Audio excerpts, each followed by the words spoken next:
कौन सी ऐसी इंपॉर्टेंट चीजें हैं, कौन से ऐसे 3 इंपॉर्टेंट फैक्ट्स हैं जिसके वजह से आपको मिल सकता है आपका ड्रीम इंजीनियरिंग कॉलेज? जी हाँ, मैं बात कर रहा हूँ एमएचटी सीटी 2025 के एस्पिरेंट्स के लिए कि यार 3 स्टेप्स जो आपको फॉलो करने चाहिए आपको अगर अपना ड्रीम इंजीनियरिंग कॉलेज चाहिए तो।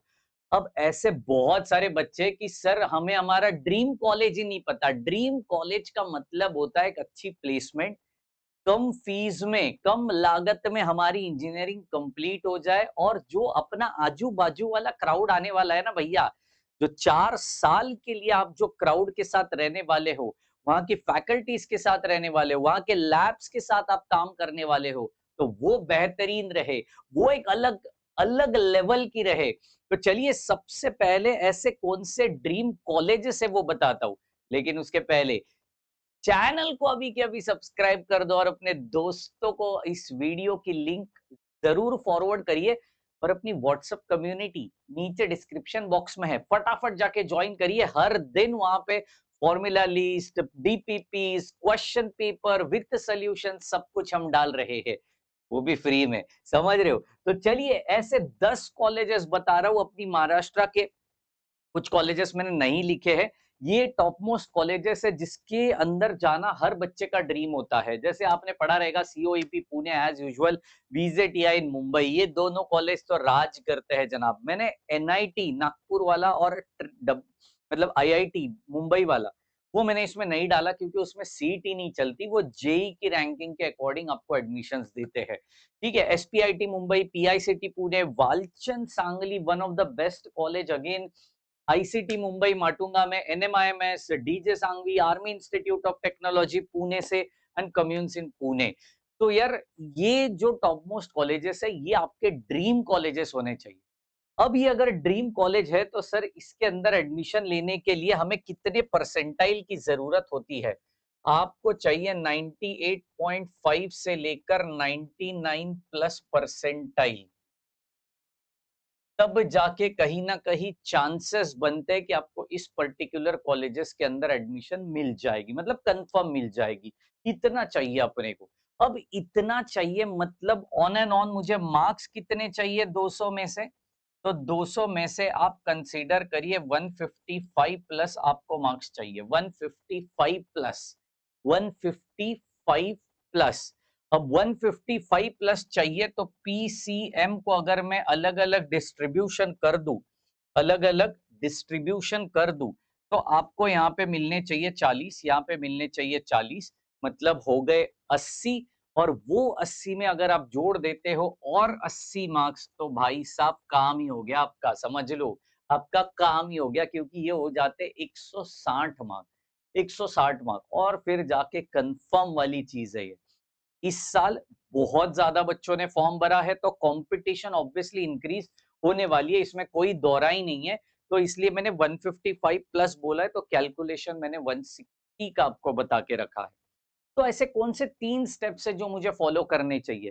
तो ये रहे सबसे important steps, 3 important steps for MHT CET. सबसे पहली स्टेप है यहाँ पे, पहली step, concept wise study of at least 10 chapters of each subject.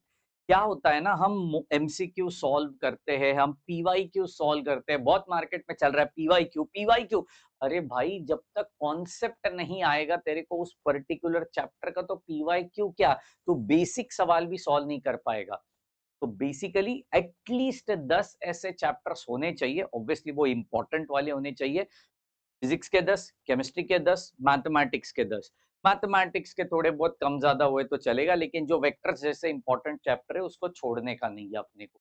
ठीक है, लेकिन at least 10 chapter concept wise learning होना चाहिए, याद रखना, ऑफ ईच सब्जेक्ट। ठीक है, दूसरी स्टेप्स यहाँ पे आपको फॉलो करनी है। अब ये कॉन्सेप्चुअल लर्निंग हो गया, मुझे सारी कॉन्सेप्ट पता है उस पर्टिकुलर चैप्टर की।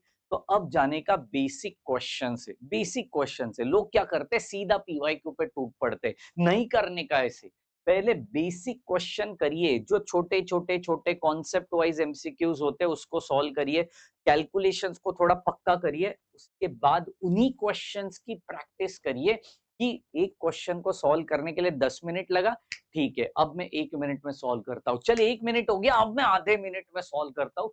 तो उसकी इतनी ज़्यादा प्रैक्टिस करो कि वो ज़बान पे बैठने चाहिए कॉन्सेप्ट एंड उसके बाद आपको करना है पीवाईक्यूज़। लोग है ना ये नहीं करते, ये नहीं करते, ये नहीं करते, सीधा ये करेंगे, तो यार कैसे ही मुझे जवाब आएँगे उस पर्टिकुलर क्वेश्चन के सही।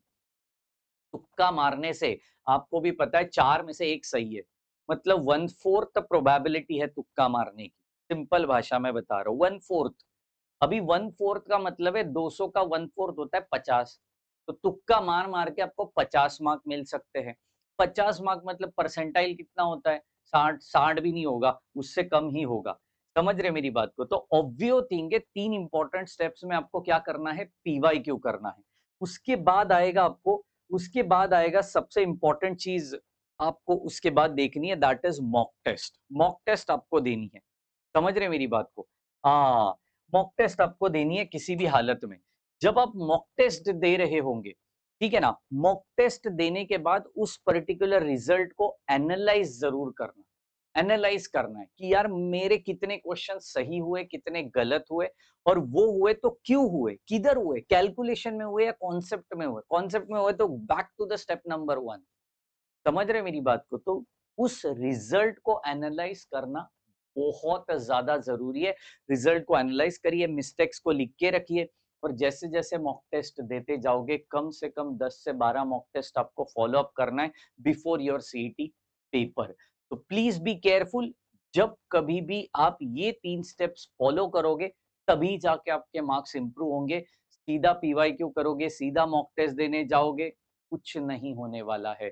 तो प्लीज़ कॉन्सेप्चुअल लर्निंग पे ध्यान दीजिए और अपने सीईटी का स्कोर इम्प्रूव करिए। व्हाट्सएप कम्युनिटी की लिंक नीचे डिस्क्रिप्शन बॉक्स में है। हर दिन अपने चैनल पे सीईटी के लिए वीडियोज़ आ रहे हैं, सुबह 8:30 बजे या फिर 9:30 बजे। तो ज़रूर दोनों टाइमिंग्स को फ़ॉलो करिए और अपने सीईटी के स्कोर को इम्प्रूव करिए। मिलते हैं अपने व्हाट्सएप ग्रुप के अंदर और हर दिन के सेशंस में। तब तक के लिए bye bye, take care and thank you so much guys.